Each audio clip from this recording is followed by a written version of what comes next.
Good afternoon. Today I'm going to talk to you about how the Galveston Seawall, one of the biggest engineering projects in the 1900s, was constructed.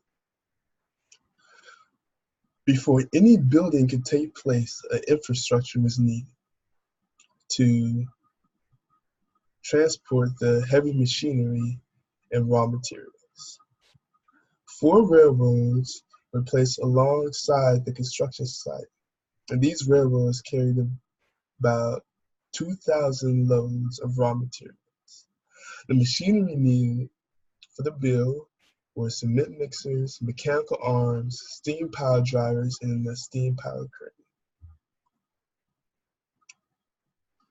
Now that the infrastructure was in place, the foundation could be built. The foundation was made by placing 15-meter high wooden pilings into the ground using a steam pile driver. It took 10 workers to operate the steam pile driver in 20 minutes to drive one piling into the ground. And once the piling was in the ground, the workers dug a 1 meter deep trench around the piling and filled it with cement. And while the cement was still wet, they placed 3-meter high steel rods into the cement so that about 2 meters would still be on the surface. And this is how they connected the foundation to the rest of the wall. The pilings were about a third of a meter apart, and there were 7 in a row. Once the foundation was complete, they built a rip ramp next. They used granite rocks weighing as much as 450 kilos. They placed the heaviest at the bottom, and they filled in the gaps with smaller granite rocks. By doing this, they made a solid structure. The rip ramp served two purposes. It protected the seawall as it was being built, and was used to secure a wooden mold for the upper portion of the seawall.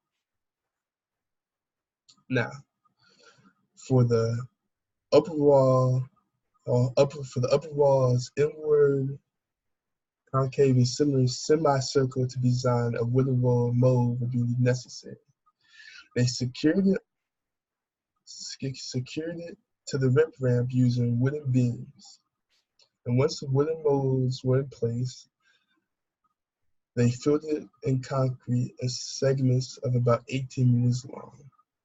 They filled it with concrete using a large cement mixer and 2 mechanical arms. One mechanical arm was used to feed the cement mixer with materials, while the other was used to dump the cement into the wooden molds. One reason they filled the wall in segments was so the concrete would more easily dry. Even so, it took 7 days for the concrete to dry. And the other was so that the workers could go back in and fill in the gaps with tongue and groove joints. This allowed the wall to be more flexible and allowed for the expansion and contraction that would occur over time. The end result was a successful build that took about 21 months to complete. It spanned 5 kilometers, and it was put to the test in 1915 when a hurricane struck the Galveston Island, and the seawall protected that portion of Galveston. This success led to expansion that would eventually have the seawall span the entire island.